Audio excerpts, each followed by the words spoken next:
Welcome to చిన్నారి cooking channel.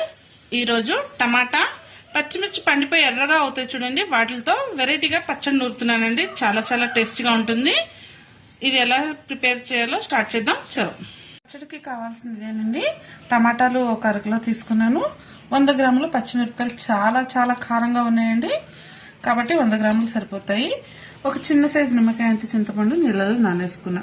So ముందర పచ్చిమిరపకాయలను నూనెలో మగ్గబెట్టుకొని తర్వాత టమాటాలు మగ్గబెట్టుకొని మన పచ్చడిని రోట్లో వేసి నూరుకుందాము. ముందుగా కళాయి పెట్టుకొని కళాయిలో ఒక గరిటె నూనె వేసుకున్నానండి. ఎందుకంటే మళ్ళీ పచ్చడిని తాలింపు వేసుకున్నా నూనె ఎక్కువ వేయకూడదు. సో అందులో పచ్చిమిరపకాయలు వేసుకొని మగ్గబెట్టుకున్నాం. ఇదిగోండి మన పచ్చిమిరపకాయలు చక్కగా వేగిపోయినాయి. ఇప్పుడు ఒక ప్లేట్లోకి తీసుకున్నాము. ఇదిగోండి పచ్చిమిరపకాయలు పక్కకు పెట్టుకున్నాం.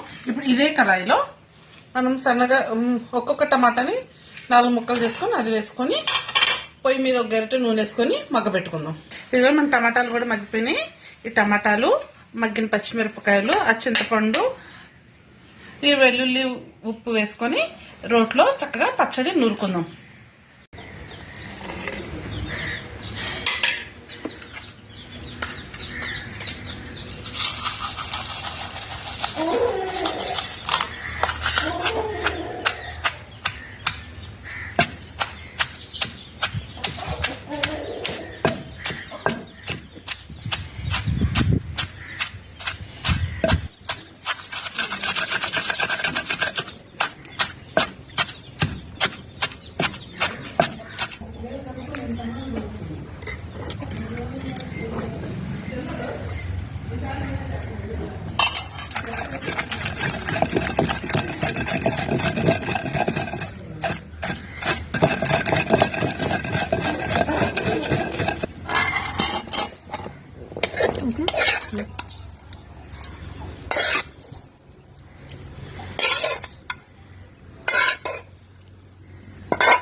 రెండిచ్చి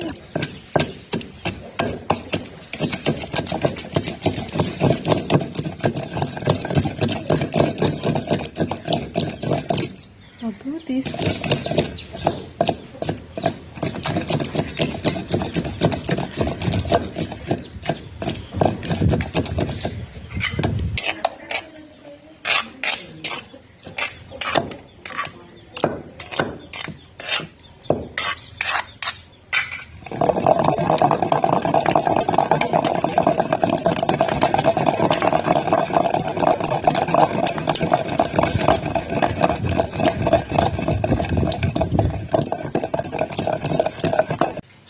పచ్చడి చక్కగా రోట్లో నూరేసుకున్నాం. ఇప్పుడు దీన్ని తాలింపు పెట్టుకుందాం.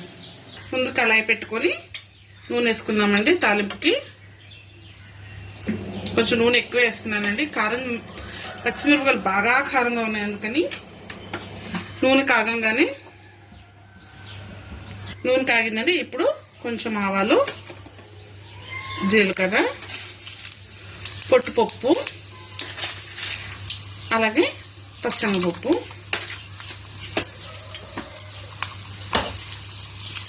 అలాగే 4 వెల్లుల్లి రెబ్బలు కచ్చాపిచ్చగా దంచుకున్నవి, 2 ఎండుమిరపకాయలు కూడా తుంపేసుకున్నాం అండి.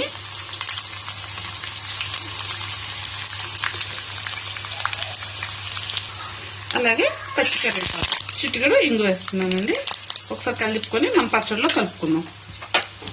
ఇక మన తాలింపునంతా పచ్చడిలో వేసేసుకుంటున్నాం.